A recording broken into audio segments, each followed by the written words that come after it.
Welcome to Never Too Late, Real Stories of Reinvention. I'm Eric Cooter, and on each episode of NTL, I sit down with people who've taken the leap, changed direction, or found meaning in unexpected ways.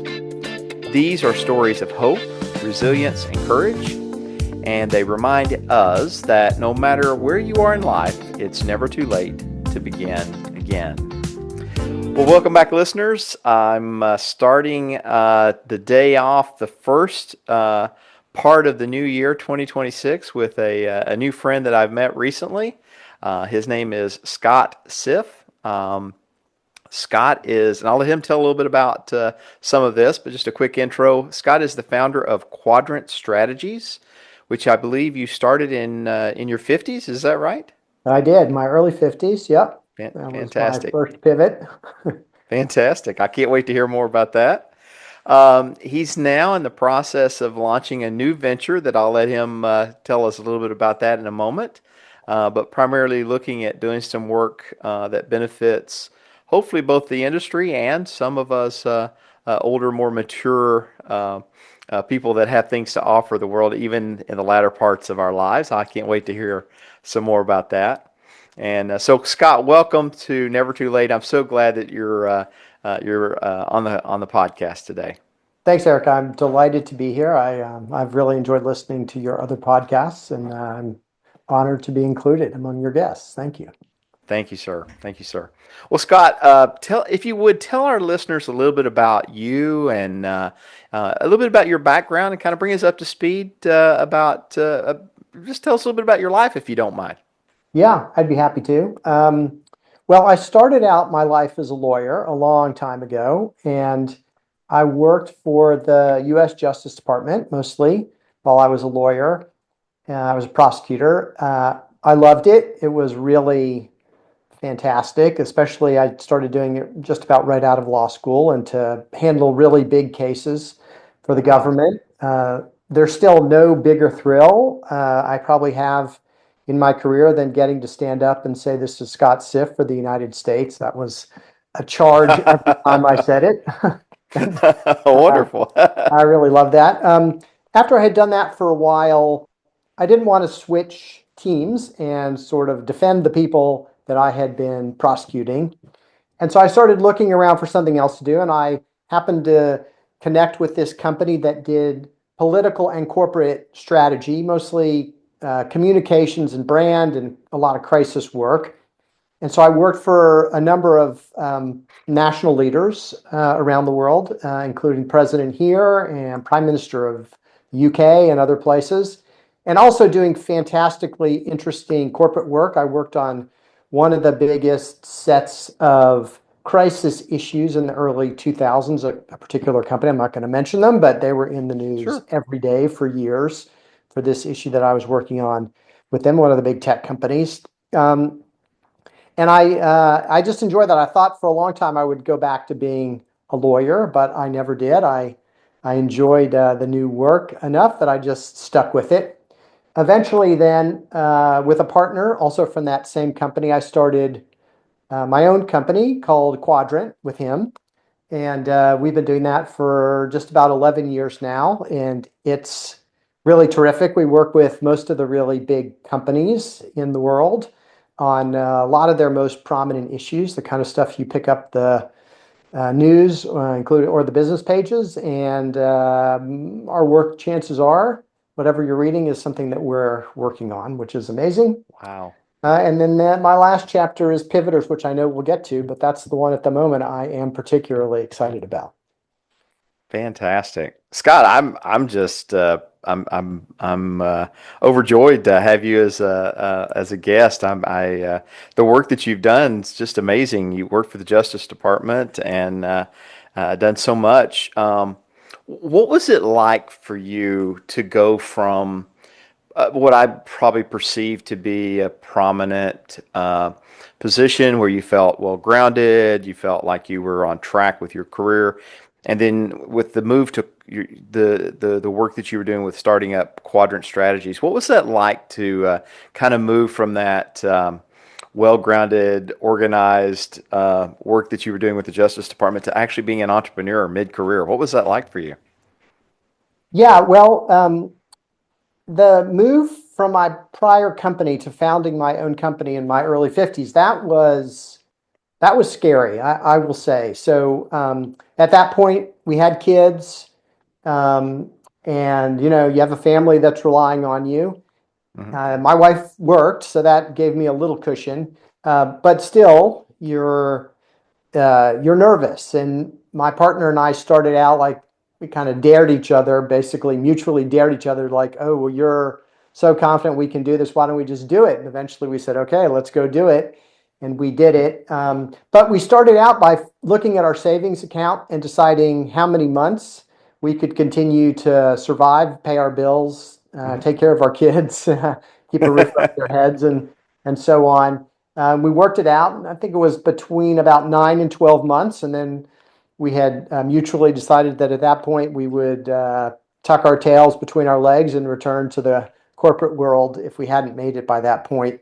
Sure. So it felt very high stakes at the time. It was very high Hmm. stakes at a personal level. I know lots of people have lots of big things they go through in their lives, but it felt very scary, especially to do it voluntarily.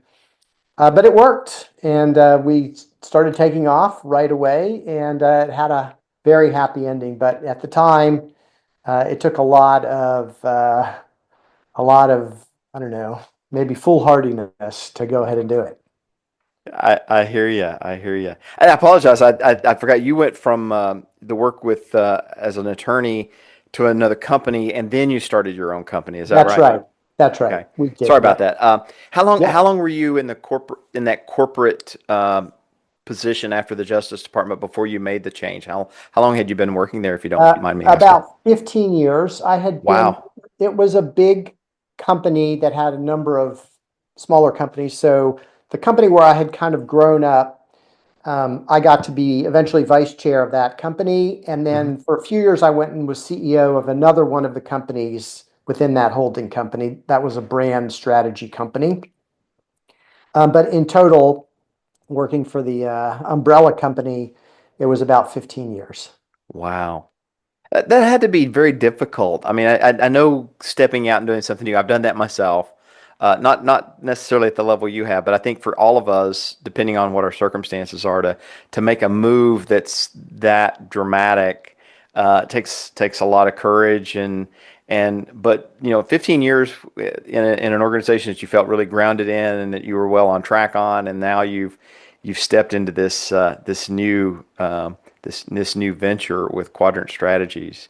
You were saying that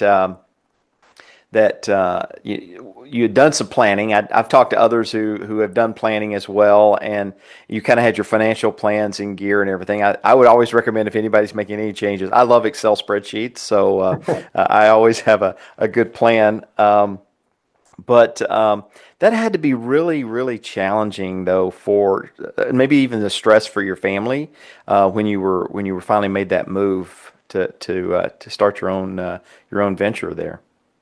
For sure. It was nice. My wife in particular was very supportive of my doing it and taking the chance. And as I said, she had a good job at that point, and at some level, she and I have alternated a little, where one of us would have the secure, solid job, and the other one would take risks.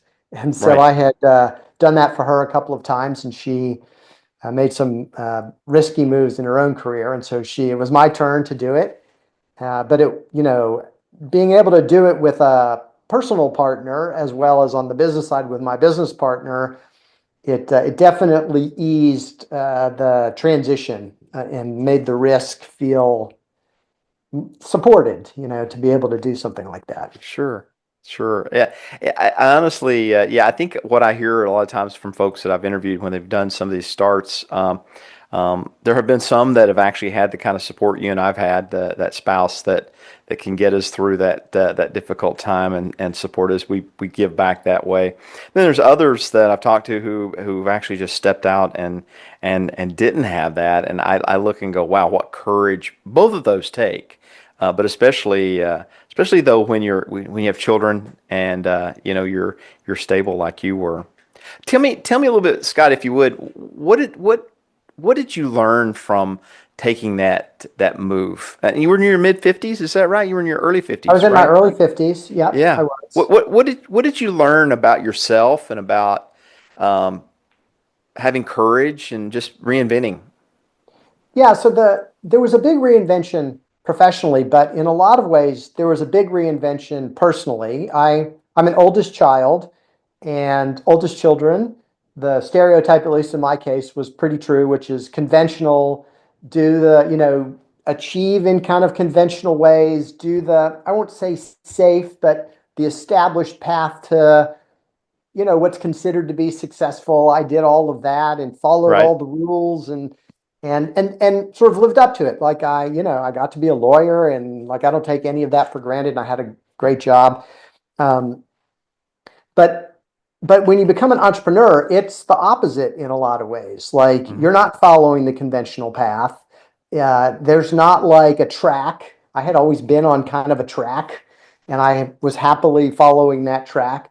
And it was a huge growth moment for me to get out of that whole personality type, that oldest child stereotype that I'd been in my whole life, very happily and uh, not stress free, but it was kind of like almost conventional stresses, even, and Sure. so to get out and do that uh, really was an opportunity for self reflection and thinking about like, hey, there's other ways that people do things in life, and I've been doing it one way for a long time, and I'd like to try a different way. And so that was Sure. a really fun sidelight of the whole adventure.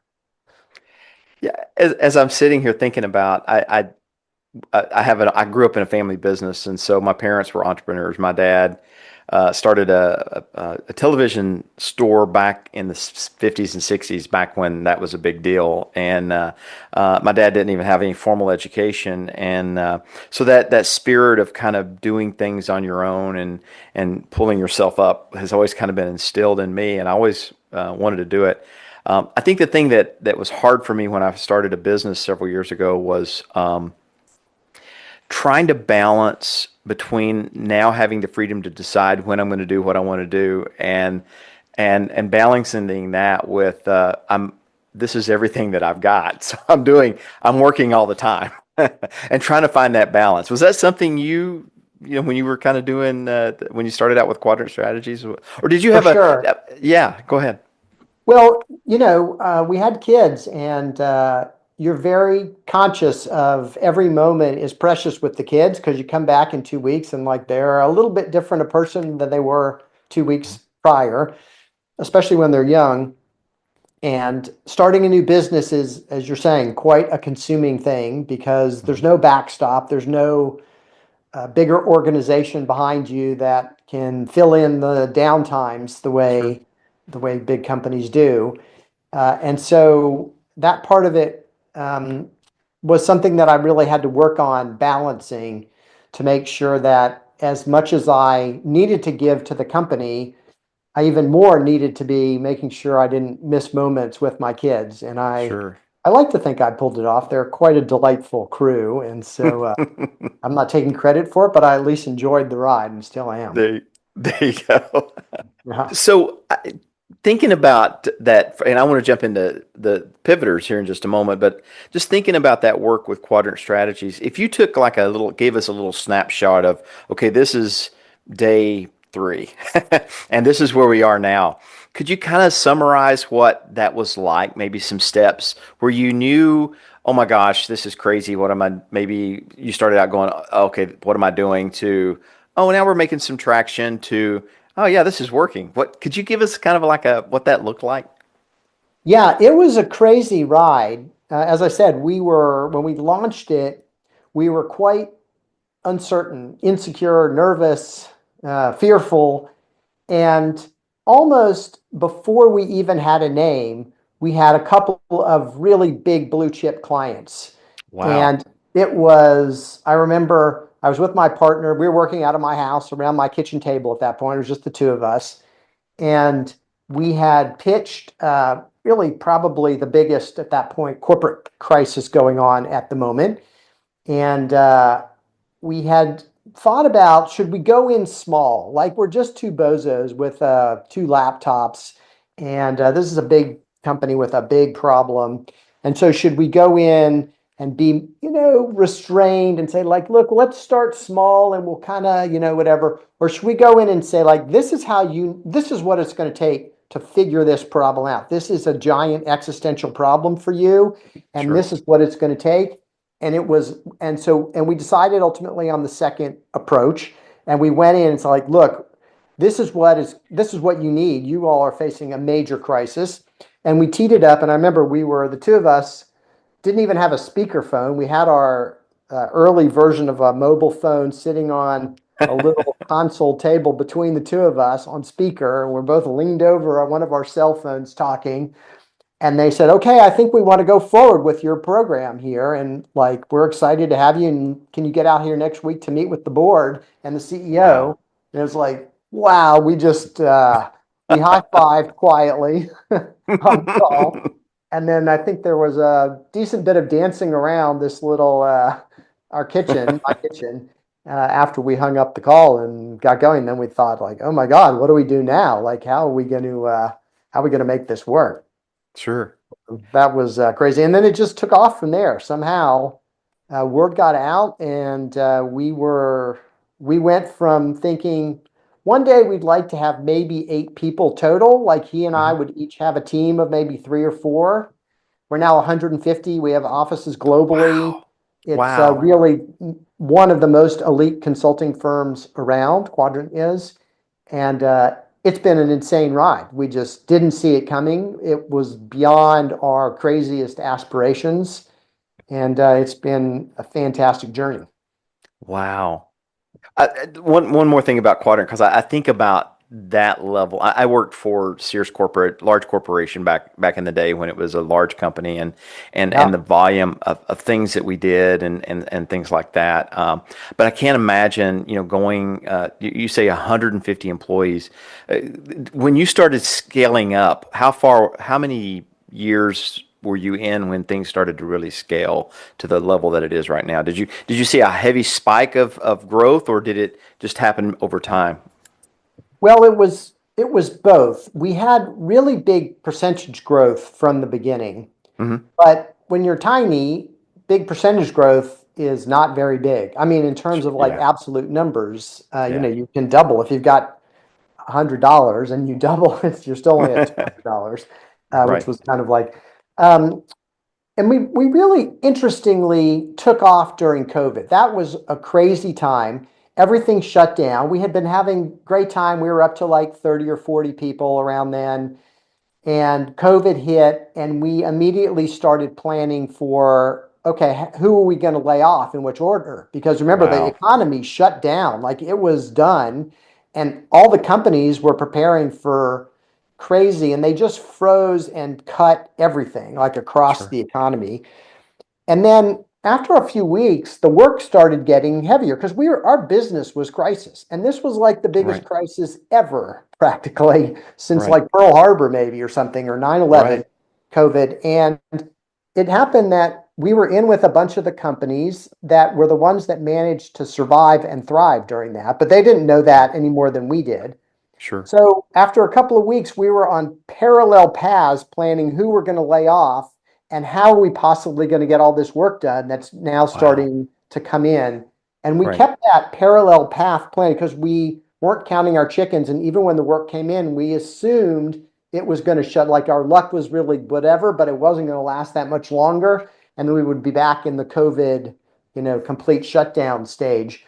Sure. And so we went that way for months, thinking at the same time, how do we go out of business or go back to the bare bones? And how do we get as many people on board as we can to do all this work that was coming in? Right. And so we really took off during then, and we had incredible years. And at that point, we were a decent sized company, and we just had incredible growth that's continued to go.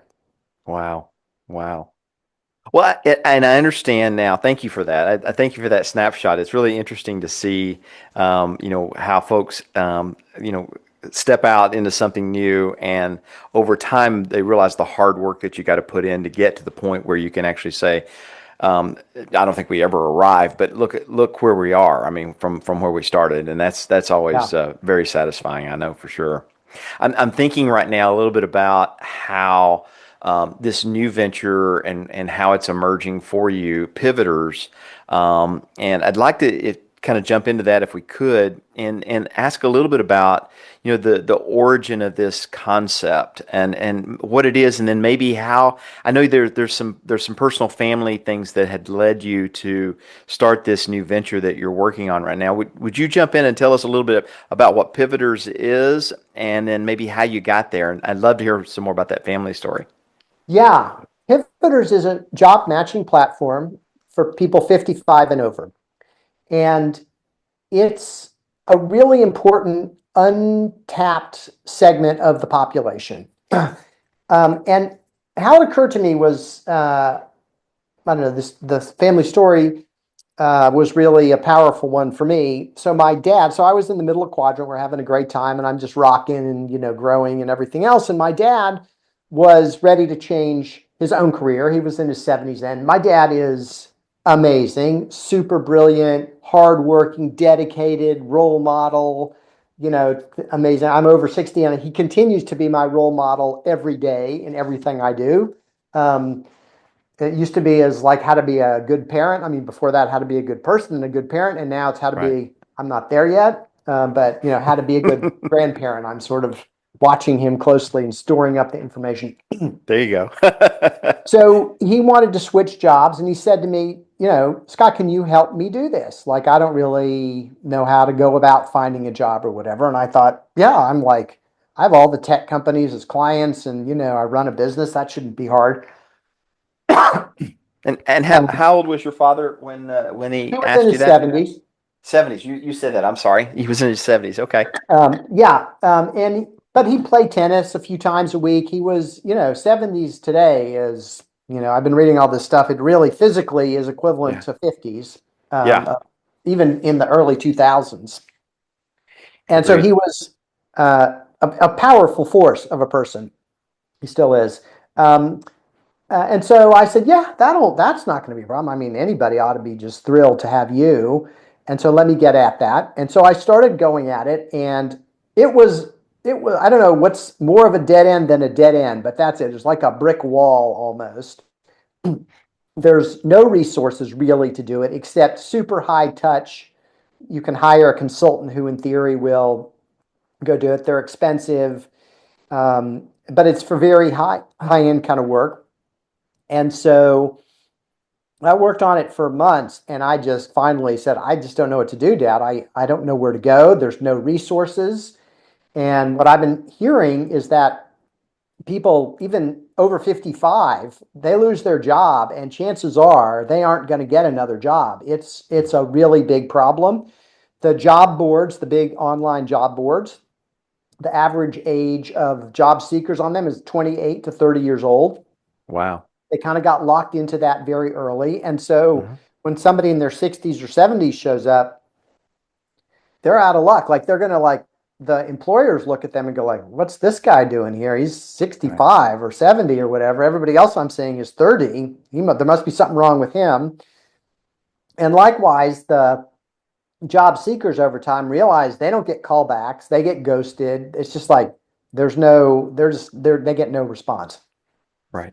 And so I said, well, that's weird. And so I kept doing research into it. And it turns out there's kind of two ends here. There's a supply and a demand side here. So on the one hand, despite what you're hearing about AI, we are running out of workers in the US. It's a huge Wow. problem. It's not really talked about very much.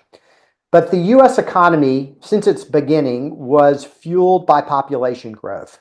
It happens that the two engines of population growth, and thus of new workers in the US, has ended. And there's a little bit of talk about it, but not in this way. The first one is immigration. We've been a country of immigrants forever. It has driven population growth, and it has really set us apart from other countries in the world which don't have immigration. We really have been the beacon for people. But this year, I believe, or 2025, I haven't seen final numbers, but may have been the first year in American history where we had net negative immigration. That's a Wow. crazy change Yeah. in the country.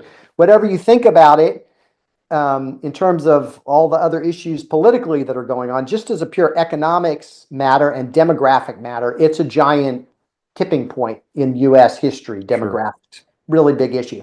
The second one, also setting the US apart for years, was that we had much higher birth rates than every other country. Most Mhm. people have heard about, I'm sure you have, Japan and Europe, for instance, have had crashed birth rates forever Right. now at this Hmm. point, and it's just sitting on their economies. It's one of the reasons they have very low population growth.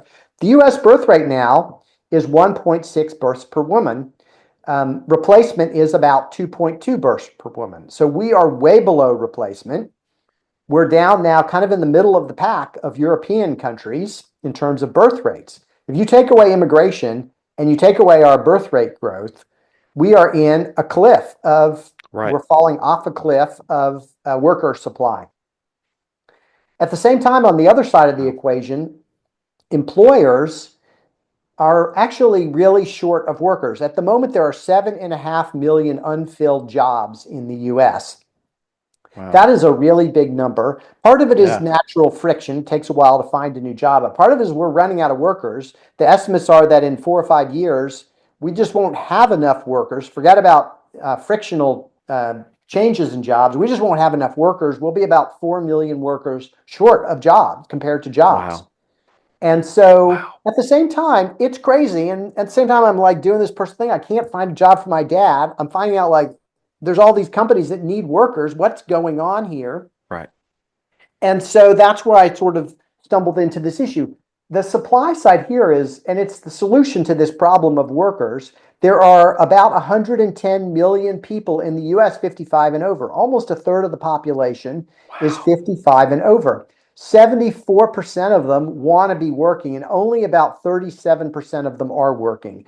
We've got this pool of tens of millions of experienced workers eager to work. The jobs are there, and yet they can't find each other. It's a giant problem in the marketplace, the Yeah. labor marketplace. And I said, like, well, I want to solve that, not just because I want to help all these individuals. I saw what my dad was going through. He luckily had saved enough money that he was okay financially. Most Mhm. people, over half the people in the country, reach retirement age with no savings, zero. Right.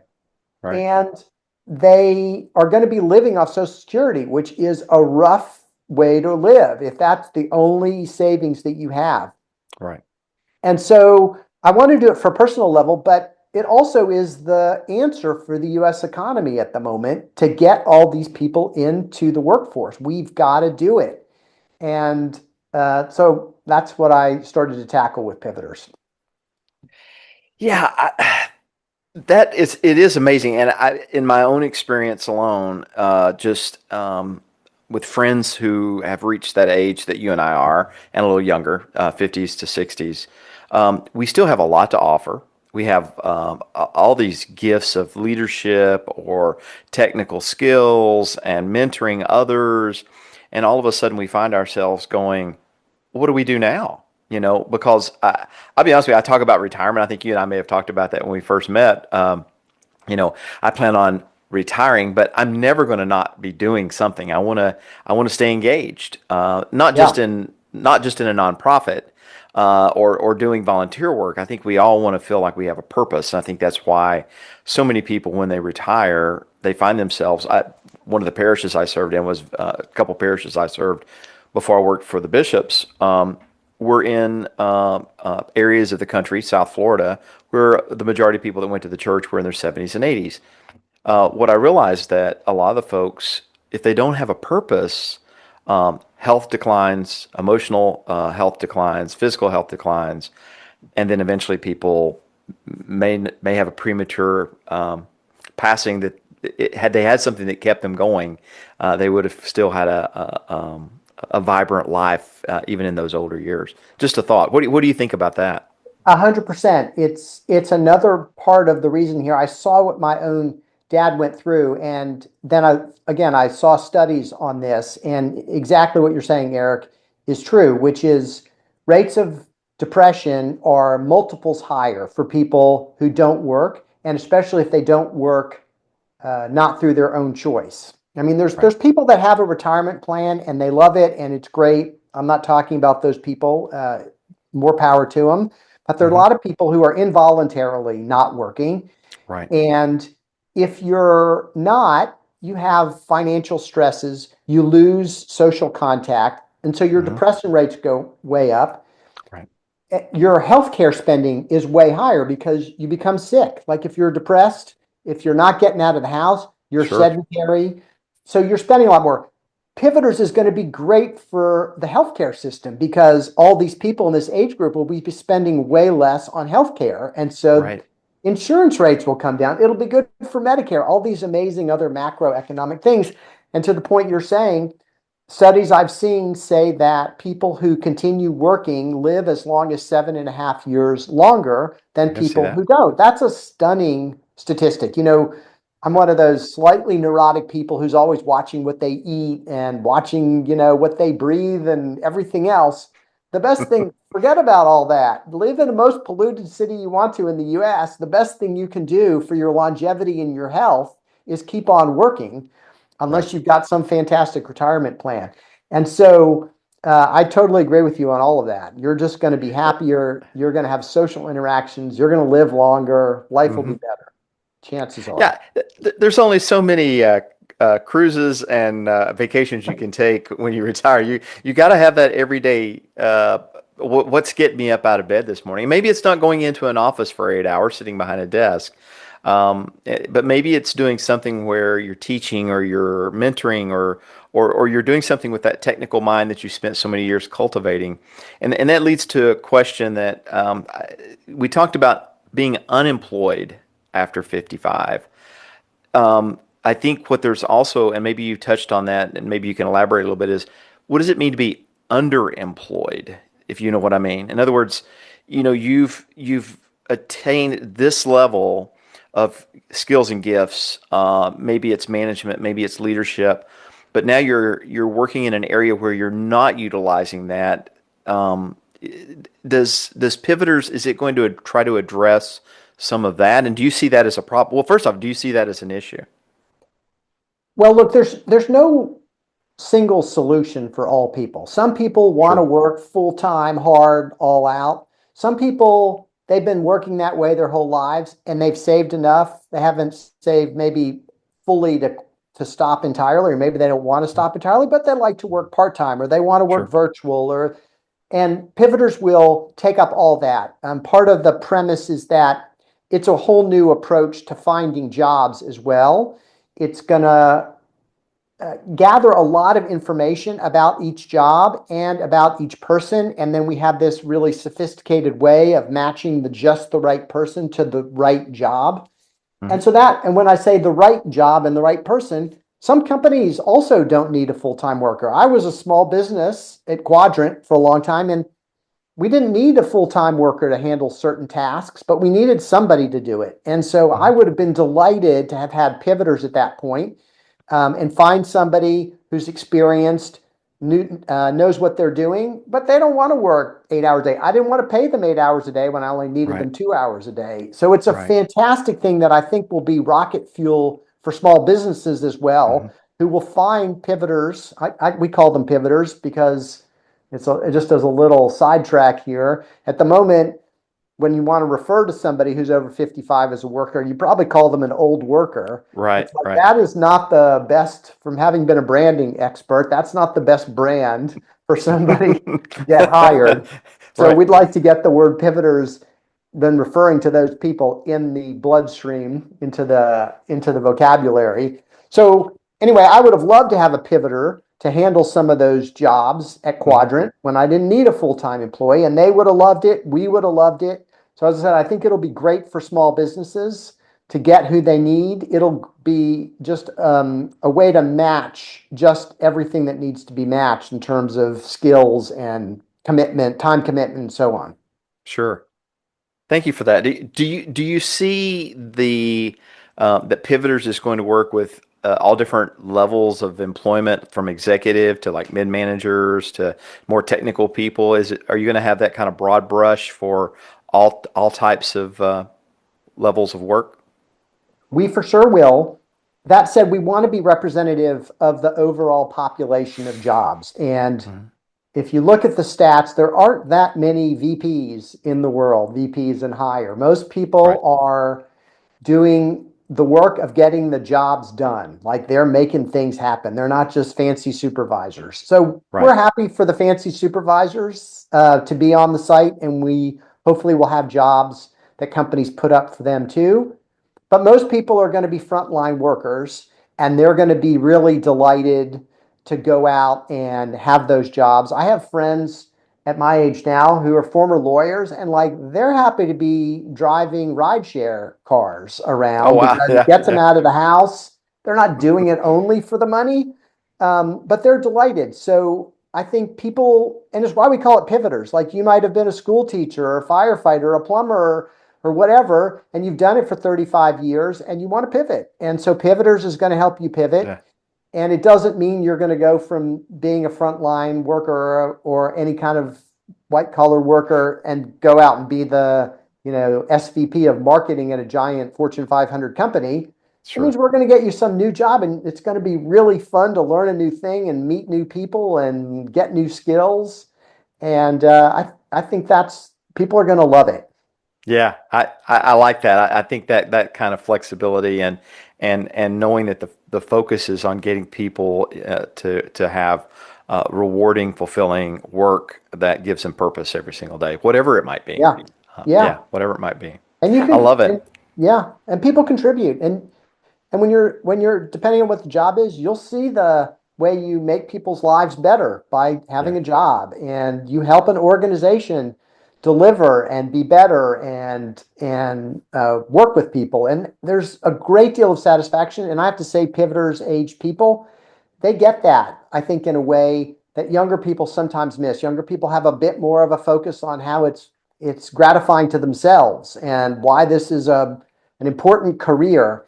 And I think that the folks who are pivoters aged, they get like, hey, I can make people's lives better one person at a time. And there's a lot of satisfaction for me in doing that for other people in the context of a company or organization. Yeah, I can see that in you. I can see mission. I think when we first met, I think we have a common mission. We're both reaching out to people who are trying to, at a different stage in life, are trying to redefine who they are and trying to move into a new time that it's not too late to start something new. It's not too late For sure. to redefine who you are, to find new fulfillment at a time in life where maybe you don't want all the stress that you had before, Yeah. and that's exciting. That's exciting. Where are you right now? Where is Pivoters right now in terms of launch? Are you in the early stages? I'm just curious where you are right now. Yeah, so we've been building the product. As I mentioned, it's a whole new look and feel of job matching platforms. Hmm. If you've been on the big job boards online and then you go to Pivoters, it's a completely different experience. You'll have a conversation with the platform. It will interview you. We're making use of the latest, coolest technologies out there. It will have a discussion. It'll ask you what you did in each of your jobs and what you contributed and what your responsibilities were. It'll write a resume for you, and Wow, it'll do the wow. same thing on the employer side. It'll interview employers again. Remember, a lot of my focus ultimately is going to be on small businesses who might not have filled a job for a couple of years, and they're Hmm. probably not an HR person, or they certainly are probably not a recruiter. They're not doing this every day.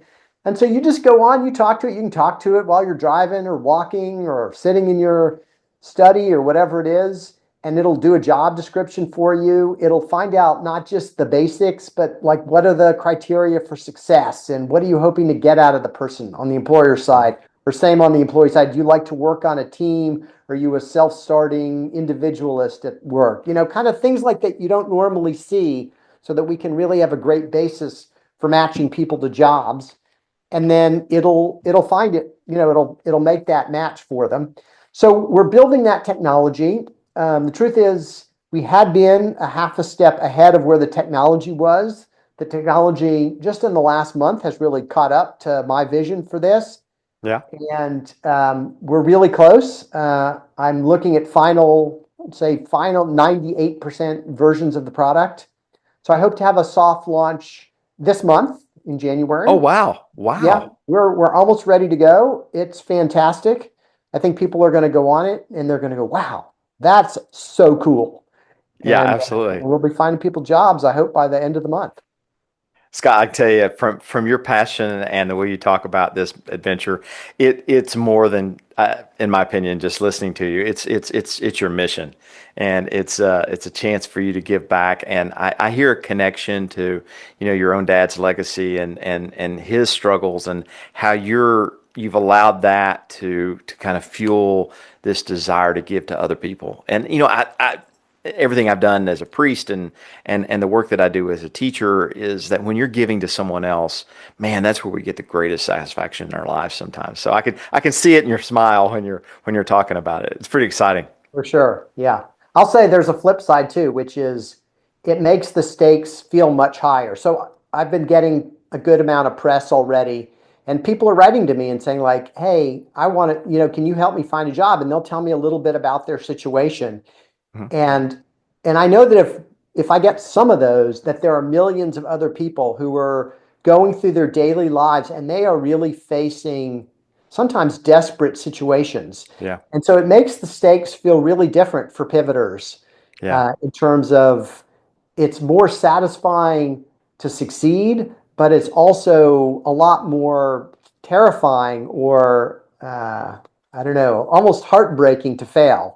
And so Yeah. it just Yeah. motivates me all the more that I know there's all these people and even these companies that can really benefit from that. And I want to make sure I deliver for them. Yeah, I can see how being a matchmaker is what you're doing, and in the best way, and I can't wait to watch and cheer you on, and wow, and we'll have to do a follow up at some point too. So, That would be great. Maybe I'll come on with a couple of my pivoter clients and they could tell you how the oh, that platform would be helped. amazing. That would be Yeah. amazing. Yeah, I'd love that. I'd love that. Yeah, for me, as I sit here, there's always a spiritual context. I don't talk about religion on the podcast, although I have had folks that come from but I think about the emotional and spiritual layers of this for you at this stage in life. When I say this stage in life, I'm talking about this second breath. Like you said, the 70s are like the 50s, so the 60s are like the 40s. You and I are in our 40s again. I love it. Yeah. What does it feel like for you to have gone from this Quadrant Strategies that you built, and you've been successful, and you've made so many differences with it? 150 employees. You're starting something new that is obviously from your heart. What is that like? What's that like for you right now? Well, as I said, and as you pointed out, it has a big mission component to it. Quadrant is wildly fun every day. It's these incredibly difficult problems, and they push me to the edge of my kind of intellectual abilities, my problem solving abilities, my strategy abilities to solve these problems for these companies who can hire anybody in the world and they hire Quadrant. That's amazing. But Pivoters resonates in a really different way. As I said, the upsides are much more personal upsides, and the downsides for that reason are also much more personal downsides that you kind of feel the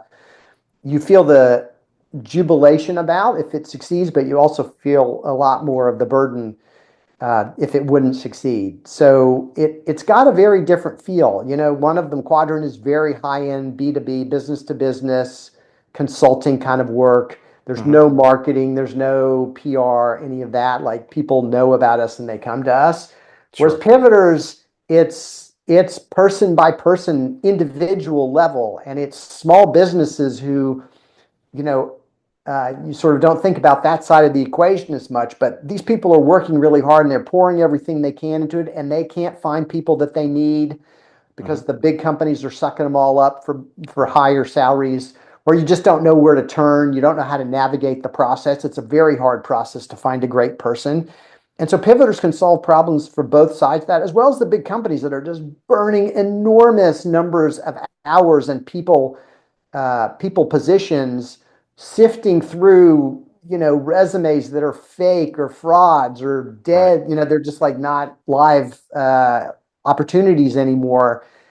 And so it has a chance to really make their operations just more efficient, which is good for everybody else at those companies. So it's so exciting. Yeah, I tell you, it's just again, I hear the energy in your voice. I hear the sense of mission that you have, and honestly, when we have a mission like that, we're caring for other people. How can you not win? You guys are going to do great. Yeah, I can't wait to yeah. see it. Hey, so Scott, I really appreciate it. I'm really looking forward to finding out more about what's going on over time and maybe following up with you and staying in touch. Um, but I really do appreciate you being on the podcast today and sharing your story and especially how this has kind of emerged out of the struggles your dad had in trying to find a position. By the way, did how did that go? I mean, has he is your He first never off, I'm sorry. did find anything. He just ended No. up retiring, Yeah. which was not what he wanted to do. Right. He's an incredibly energetic person. And it was, and as I said, he'd been lucky enough to save enough money that he didn't have to work for economic reasons. He just wanted to, but I know that a lot of people have to work for economic reasons, and Right. that would be all the more terrifying, which is when I sort of thought about combining those two. But anyway, he ended up retiring, and I'm going to see him this next weekend. I talk to him every day. My mom too is an amazing person. I always love to see them. I talk to them just about every day, and I go visit. I don't know, once a month or so. They live across the country, but it's Fantastic. no higher joy for me than to see them. Oh, that's wonderful. That's wonderful. Well, Scott, listen, just a little bit more about you, and then I've got one last question for our time together. I really, again, appreciate the opportunity to speak with you. And we have a common mission. That's the kind of folks I like to bring on here. And even though you're talking about a new adventure that you're having, it really defines who you are and how, at this stage in life, you've actually reinvented yourself, and you're kind of figuring out how you move forward in the rest of your wonderful working life.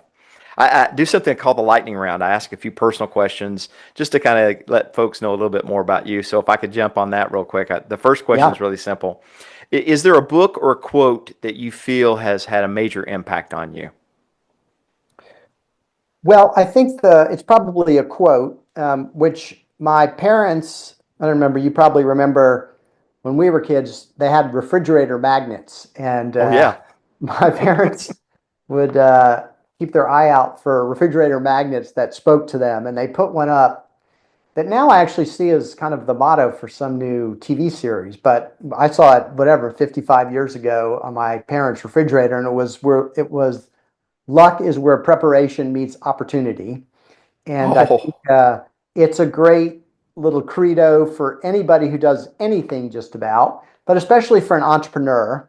Um, it's there's definitely a big piece of working hard and preparing and spotting and everything else, but there is like opportunity, and you have to just be kind of lucky at some Mhm. level that you do it at the right time and in the right area.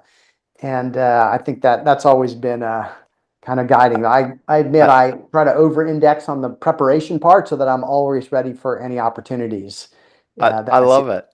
Yeah, I love it. Can I give me that quote again? Luck is. where preparation meets opportunity. Oh my gosh, I love it. I'm jotting that down. I love it. Where preparation meets opportunity. Okay, Yeah. perfect, perfect. All right, this is kind of crazy stuff, but this is kind of fun. What is your favorite place where you've traveled or visited?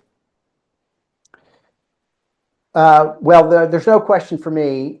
When my wife and I first got married, right before we had our first kid, I mean, she wasn't pregnant yet, but we went on this raft trip through the Grand Canyon. And there is nothing like it. There was no cell coverage. It's just you and the river in the most beautiful spot in the world. We did it for 9 days. We're not big outdoors people, but we camped it was a tour group that we did it with, but every day you woke up and it was just awe and wonder and majesty all around you. Oh wow. I can connect with you on that. Several years ago, my wife and I had a camper, and we went and spent a week at the Grand Canyon. And I Mm, know exactly what you're talking about. It was the most amazing moment, I think, of my life. One of the most beautiful yeah, places I visited. yeah. So, yeah, It's called the thank you Grand for. Canyon for a reason. I love it. Yes, it is. It is. What is a small thing that brings you joy? Well, the biggest thing that brings me joy is crossing an item off of my to-do list. I can see that. Yeah, it's kind of how I manage my life in a weird way. And every time, and especially if it's one that's been on there for a while and I get it off, that is like quite the lift for the day. I hear what you're saying. All right. I think I might know the answer to this, but I don't want to feed that. But this is the last of the lightning round question. Here we go. It says, a person who has influenced your life in a positive and lasting way. I'm going to let you guess the answer to that I one. know that. I just thought I'd ask it anyway. Go ahead. Well, of course, I'm going to say my parents for this one because I feel a little, I have neglected my mom on this, who's also an amazing person. But the two of them have been role models for me since I was a little kid. And somehow they have managed to remain role models for me even into my 60s. They continue to inspire me and mentor me, be a sounding board for me. And it's amazing to have had a journey this long, as long as I've been going through life, and to have them with me all this time. It's the greatest thing, greatest gift I could have gotten. Oh, fantastic. Well, our love as listeners and me to your parents, and thank them for them for sending you and the work that you're doing. All right. Hey, last question, and this is the one I ask all my guests, and it's kind of the final question. So you're having coffee with a friend or a colleague, and they're in this pivoter stage of life that you and I are in, or maybe a little sooner, and they're considering a major life change. They're wanting to pursue a job, a dream job, or a vocation, or some other pursuit, and they're sitting there asking you for advice. What would you tell them? Well, if they're our age, if they're a pivoter and they want a new job, I would say just wait for pivoters.com to get launched, because if you don't, you're going to have a tough time. Sure. If you're trying to do it now, the best ways to do it are networking and looking, but it's going to be a slog, and I don't put your chances of success very high. I hope starting in about a month that your chances will go way up of getting a job. But I would say it's a great thing to do. I would say, I just read a fantastic new book that's not coming out for a little while, by a friend of mine, Larry Samuel, about the evolution of retirement from when it was invented. It's a super interesting topic. The idea of retirement was created through a combination of big forces in big institutions in the US, from business to unions to marketers to all kinds of other things, and how it's evolved. And so I would say, if you're thinking about retiring, make sure you have a good plan. And if you don't have a really good plan, and not one that's going to last just for a month, it's not like, okay, we're going to go on a vacation and really kick back. It's like, okay, well, Right. what do you do in 2 months after you've knocked off your big vacation bucket list? What are you doing then? I would err on the side of keeping your job or making sure you have a new job lined up. It's much easier to retire than to unretire. Yeah. And from the research I've done and the people I've talked to, most people find that after a few months, retirement for many people turns out not to be all that it's cracked up to be. And then Yeah. they're ready to get back in the workforce. And then the lift is even that much heavier to try and get back in if you've been out for 6 or 12 months. Yeah. I agree with you. I agree with you. Yeah. Yeah, thank you, Scott. Yeah. Scott, thank you so much for being a part of Never Too Late. I'm really grateful for your honesty and your generosity and sharing your story with us today, especially sharing this new adventure that you're working on that's going to be launching, I think you said sometime this month. We should be seeing it out there. Keep Fantastic. looking for it, pivoters.com. I hope it'll be live. We just have a holding page at the moment, but it should be live relatively soon. Fantastic. I'll make sure to get that in the show notes. So for those of you who are listening, if you want to learn more about Scott and his work, Scott can, he shared that link with you, pivoters.com. I'll also include links to any other social media or other projects that you might want to share with us. Scott, if you want to send me a note with that, I'll get that out for everyone. And I really encourage you to check Scott out and the work that he's doing, following, and so especially supporting pivoters in the work that he's going to be doing. And to everyone listening, thank you for being a part of the NTL community. If the conversation resonated with you, take a few moments to subscribe, leave a comment or review, and share this episode with a friend who might need to hear it. That small act really helps this show grow and reach the people it's meant to reach. You can listen to Never Too Late, NTL on Spotify, Apple Podcasts, iHeartRadio, Amazon Music. You can watch full episodes on YouTube. All the links are going to be in the show notes.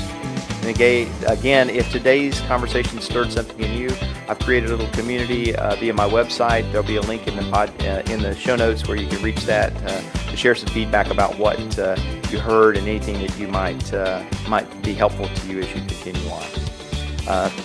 So thank you so much for joining us. At the end of the day, these stories matter. They remind us all that it's never too late to listen to that quiet nudge, to take a brave step, and to chase the life that you're meant to live. Thanks for listening, and I'll see you next time on NTL. Take care.